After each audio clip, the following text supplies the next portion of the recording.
अस्सलाम वालेकुम। उम्मीद है आप सब खैरियत से होंगे। और ये मेरा खाना नहीं है, ये जो है मेरे फ़ैल्कन का खाना है जो कि मैं तैयार कर रहा हूँ। ये मुर्गी का दिल, और उस मुर्गी के दिल के साथ हम इसको ये बटेर का पर जो है, जिसमें थोड़ा-सा गोश्त भी है, इसको रैप करके देंगे ताकि इसका पेट साफ रह सके। तो भाई ये खाना जो है ना, ये मुझे डेली तैयार करना पड़ता है, और कुछ लोगों को मैंने देखा है जिनको ये वाला कंटेंट पसंद नहीं आता, और साथ में वो ये कहते भी हैं कि इसको नॉर्मल खाना क्यों नहीं खिला सकते। तो भाई देखो, ये जो है ना, ये ऑर्गन मीट है, तो ये मैं चिकन की फिर भी यूज कर सकता हूँ। कलेजी हो गई, गोश्त हो, वो हो गया, दिल हो गया, जैसे ये दिल है, ठीक है। लेकिन मुर्गी का जो गोश्त है ना, वो उस पे फैल्कन या कोई और आउल, कोई भी ऐसी चीज, बर्ड ऑफ प्रे जिंदा नहीं रह सकता। आपको उसको ऑर्गन मीट देना है, आपने उसको रिच गेम बर्ड देना है, यानी कि बटेर देना है, और या फिर आपने उसको, अगर जो भी नेचर में खा रहा है, या फिर आपने उसको देना है जो रोडेंट्स होते हैं, जैसे कि चूहे हो गए, छोटे साइज के पिंकीज हो गए। मैं खरगोश देता हूँ क्योंकि मुझे बहुत आसानी से चूहे नहीं मिल पाते। खैर, लंबी बात नहीं करेंगे, मैं जरा इसको तैयार करता हूँ और फिर आपको दिखाता हूँ कि फैल्कन जो है किस तरीके से खाएगा। कल मैं घर पे नहीं होऊंगा, तो आज इसको छोटा मील दे रहा हूँ। कल मैंने बड़ा मील दिया था, आज एक छोटा सा मील मिलेगा, क्योंकि कल जो है इसको कोई और खिलाएगा मेरे घर से, मैं नहीं खिलाऊंगा। ठीक है, तो ऐसे में फिर इसको भूख लगनी चाहिए ताकि ये एक्सेप्ट कर ले खाना। और ये देखिए, ये मैंने इसके सारे छोटे-छोटे पीसेस कर लिए हैं। अब मैं 1-2 पर ले लेके इसमें और इसको रैप करके और खिलाता रहूँगा। ये चीज़ जो है ना, ये इसलिए इम्पोर्टेंट होती है क्योंकि ये मैं एक्सरसाइज़ के लिए यूज़ करता हूँ। इससे फ़ैल्कन आपका ट्रेन्ड रहता है, और ये छोटे पीसेस के पीछे भाग-भाग के ना, बड़ा पीस आप देंगे वो नोच-नोच के खा लेगा। लेकिन ये छोटे पीसेस से आपकी फ़ैल्कन की ट्रेनिंग भी रहती है, एक्सरसाइज़ भी रहती है, एनरिचमेंट भी रहती है। तो चलिए ज़रा खिलाते हैं उसको, इंतज़ार कर रही है।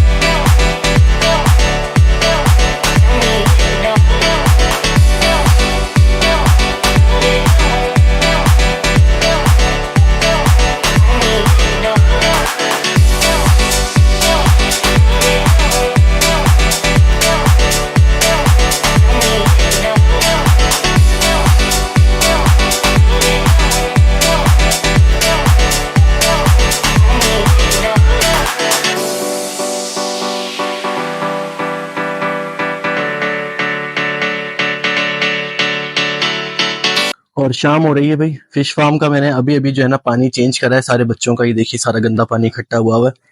तो इसमें भी अब काम करेंगे परसों। ठीक है, 2 वीडियोस के बाद आप इसमें थोड़ा बहुत काम होते हुए देखेंगे। अब रमजान खत्म हो गए, चीजें नॉर्मल रूटीन पे आना शुरू हो गई हैं। मैं जरा डिस्ट्रैक्ट हो गया था हेजॉक से। अच्छा खैर, आपको एक चीज और दिखाता हूँ। ये बादाम के पत्ते जो है ना, ये सूख गए, तो अच्छी बात है ये। इनको लेकिन मजीद कुछ दिन और सुखा के रखेंगे, बाहर ही कर देता हूँ। और ये देखिए, अभी तक तो हम गुआवा लीफ से काम चला रहे हैं। तो चलिए फिर इसको जरा बंद करते हैं। यहाँ मुझे एक लाइट लगानी पड़ेगी ऊपर, ताकि मैं शाम के टाइम पे काम कर सकूं यहाँ पे, वरना इस वक्त तो बिल्कुल अंधेरा हो जाता है इधर। आपको शायद अच्छा दिख रहा हो, लेकिन अगर मैं पॉन्ड्स में झांकूंगा ना, तो कुछ नहीं दिख रहा, डार्क हुआ हुआ है बिल्कुल। सही, तो खैर जरा दरवाजा बंद करते हैं और जरा देखते हैं अब हमारी बीटर्स को। उनको 24 घंटे हो गए हैं।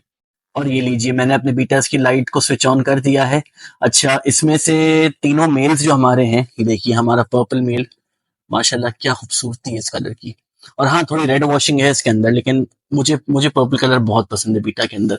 हमारा स्टील ब्लू मेल, आओ इधर आओ, ये देखिए खूबसूरत तरीन। और हमारा वाइट मेल, ये देखिए स्टील ब्लू को जरा एक बार देख लें कितना खूबसूरत है, और हमारा वाइट मेल। अच्छा, इधर क्या हो रहा है, एक सैड न्यूज भी आपको देनी है। हमने जो क्वारंटीन में इनको रखा हुआ है, इसका पर्पस यही होता है कि अगर कोई बीमार मछली है ना, जो या तो शिपिंग में बीमार हो गई है स्ट्रेस की वजह से, या जो रास्ते में बीमार हो गई, या जो बीमार आई थी, वो वीड आउट हो जाए।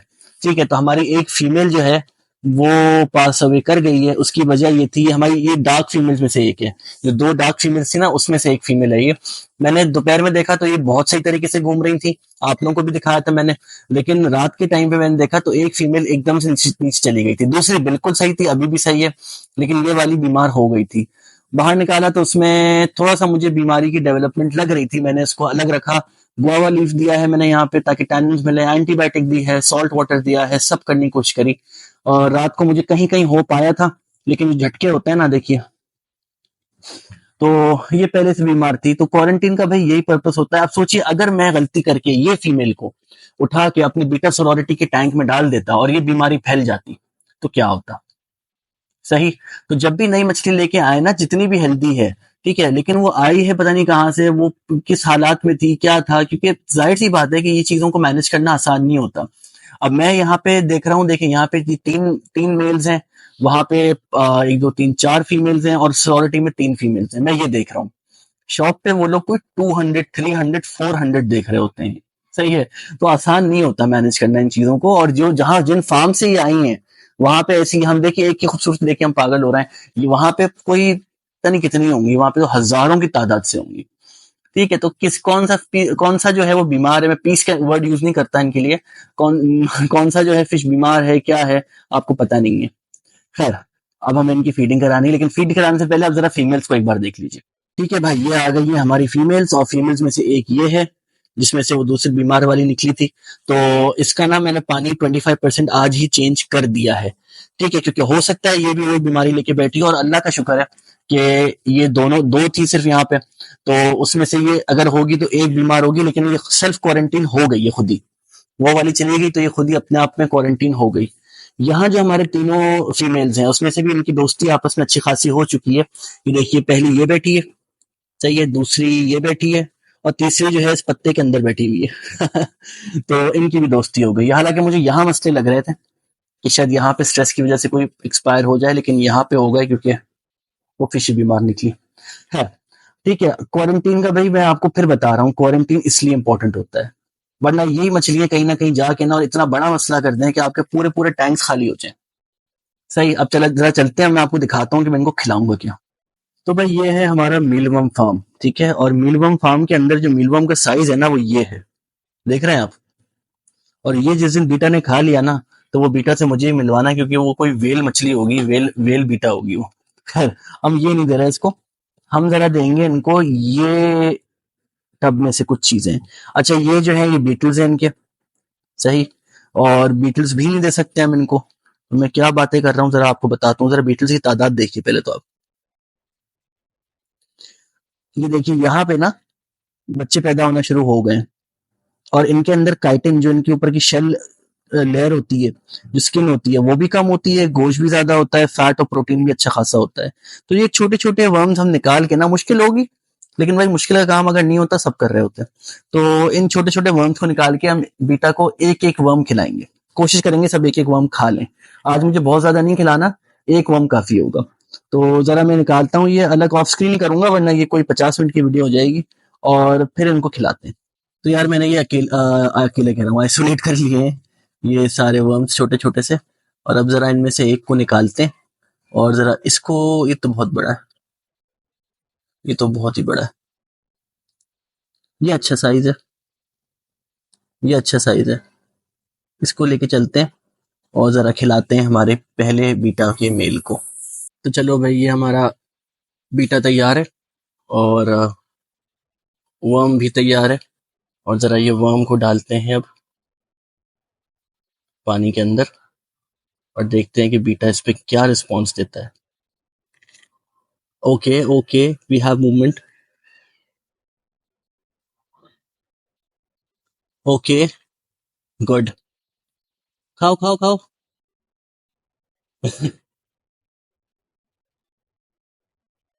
क्या हो गया?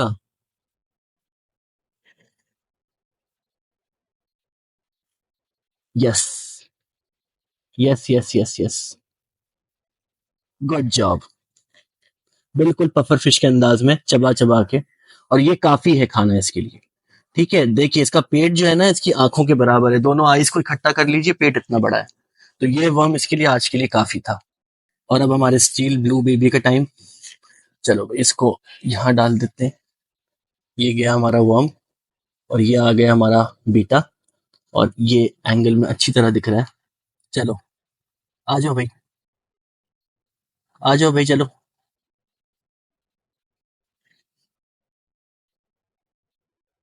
ठीक है, गुड। और ये पहली बार ये खा रहे हैं ना, तो इनको समझने में बहुत मुश्किल हो रही है, तभी मैंने लाइव वर्म्स दिए, ताकि वो हिलेंगे तो इनका इंस्टिंक्ट ट्रिगर होगा थोड़ा। ये देखिए, ये देखिए, खा खा जल्दी खा, जल्दी खा। अबे यार, ये कहाँ गए? गए, खा लिया, खा लिया। Good job, successful feeding. एक और। ठीक है भाई, तीसरे बीटा का टाइम आ गया, और शायद मैं आपको ये इधर से दिखा सकूं। ये देखिए, मैंने गिराया इसको ये। और हाँ हाँ,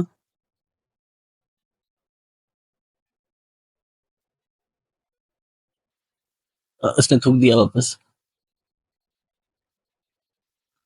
खा लिया, हाँ, एक ही बार में। भाई और नहीं मिलेगा, सही है, और नहीं मिलेगा, लेकिन यहाँ खाना अच्छा मिलेगा, ये याद रखना। ठीक है भाई, तीनों बीटास फीड कर चुके हैं और बहुत हेल्दी हैं माशाल्लाह। मैं बहुत खुश हूँ इन तीनों से। और भाई अब फीमेल्स की बारी आ गई है, तो सबसे पहले जरा इसी को खिलाते हैं और देखते हैं जरा ये कितना हेल्दी है। कलर इसका फेड तो नहीं हो रहा है, मुझे इसका डर है बस। चलिए, वर्म डाल दिया मैंने। ठीक है, अब इसका काम है इस वर्म को खाना, मगर ये छुप गई है जाके। हो सकता है ये वाली भी बीमार हो, क्योंकि इसका एक्सपोजर हो गया ना उस दूसरी वाली के साथ, तो एक पॉसिबिलिटी है।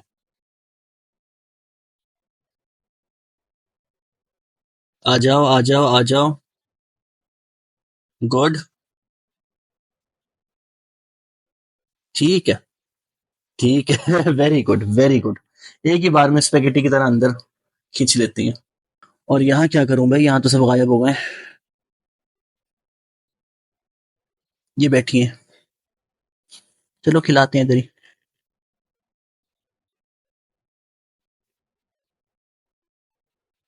Okay, yes. चलो, पहली वाली हो गई। और मुझे दो निकाल लेनी चाहिए, ताकि मैं दूसरी वाली को भी हाथों हाथ फीड करा दूं, क्योंकि एक को डबल फीड नहीं कराना है, तीनों को अलग अलग कराना है। अब है चैलेंजिंग पार्ट, मुझे इसको नहीं खिलाना, मुझे इसको खिलाना है।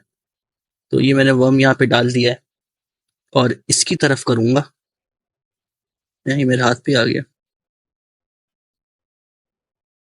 चलो, चलो भाई।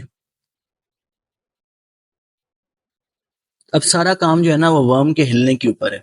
अगर वर्म हिलेगा तो मतलब बीटा आके इसको खा लेगी, लेकिन ये वाली छुपी हुई है। चलिए, इन द मेन टाइम इसको बड़ी वाली को खिला देते हैं। तो भाई डायनामिक्स थोड़े चेंज हुए हैं। वो खा के चली गई है अंदर, ये इधर आ गई है, और ये नई वाली बड़ी वाली यहाँ पे आ गई है। तो बड़ी वाली को फीड करा देते हैं।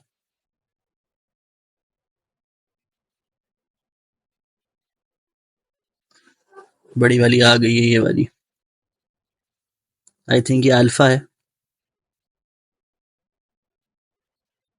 चलो भाई, खा लो जल्दी से, हाँ, गुड।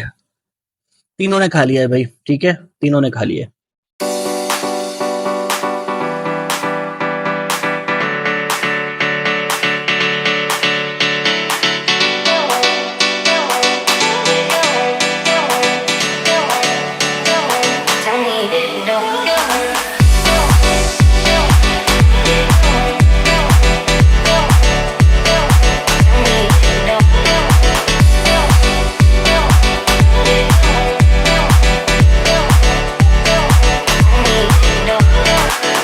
तो भाई हमने अपनी बीटा फिश को खाना खिला दिया है, ना सिर्फ हमारे मेल बीटा ब्रीडर्स जो हैं वो, बल्कि हमारी जो फीमेल्स हैं वो भी, और जो हमारे सोरोरिटी के अंदर स्टैब्लिश सोरोरिटी बनी हुई है उनको भी।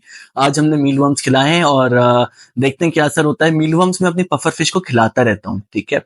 तो यह घर की चीज होती है, पैरासाइट्स नहीं होते, ये आसानी होती थोड़ी सी। बाकी ये कि ज्यादा बड़े वर्म्स आप नहीं खिला सकते, क्योंकि उसके शेल जो होता है ना, वो मसला करता है, जिसका एक्सोस्केलेटन होता है, जो खाल होती है ऊपर की, वो डाइजेस्टिव इश्यूज कर सकती है। तो छोटे वर्म्स हो, इतने छोटे कि ये एक बार में ही खा लें, और रोज रोज नहीं खिलाऊंगा, डाइट इनकी मैं चेंज करता रहूंगा। खैर, ये तो चल रही कंडीशनिंग। ठीक है, हमारे जब पेयर्स बनेंगे एक डेढ़ हफ्ते के अंदर, तो फिर हम उनको ब्रीडिंग के लिए तैयार करेंगे। और अनफॉर्चुनेटली देखिए, क्वारंटीन में रखने के बाद हमारी एक फिश जो है वो एक्सपायर कर गई है, तो होपफुली उसके साथ वाली खराब ना हो। ठीक है, और कोशिश ये रहेगी कि हमारे पास अब मोर्टालिटी कोई भी ना हो, अब हमारे फिशेस बड़े ही कम ना हो। ठीक है, तो अपना ख्याल रखिए, और बीटा के बारे में अगर आप और कंटेंट देखना चाहते हैं, तो जरूर इस चैनल को सब्सक्राइब करिए, क्योंकि यहाँ पे इतनी बीटाज हो गई हैं कि अब वो गप्पीज को राइवल कर रही हैं, गप्पीज और श्रिम्प्स को। ठीक है, और कुछ रेस्क्यूज होने वाले हैं, मैं हर बार कहता हूँ, लेकिन रेस्क्यू करके वहीं के वहीं बात खत्म हो जाती है। तो देखते हैं, अगर कोई हम रिहैब के लिए जानवर लेंगे तो वो भी आपको दिखाएंगे। ठीक है, अपना ख्याल रखिए और अपने आसपास सबका ख्याल रखिए, अपने पेट्स का, अपने आसपास एनिमल्स का खास तौर पे ख्याल रखिए। Bye bye.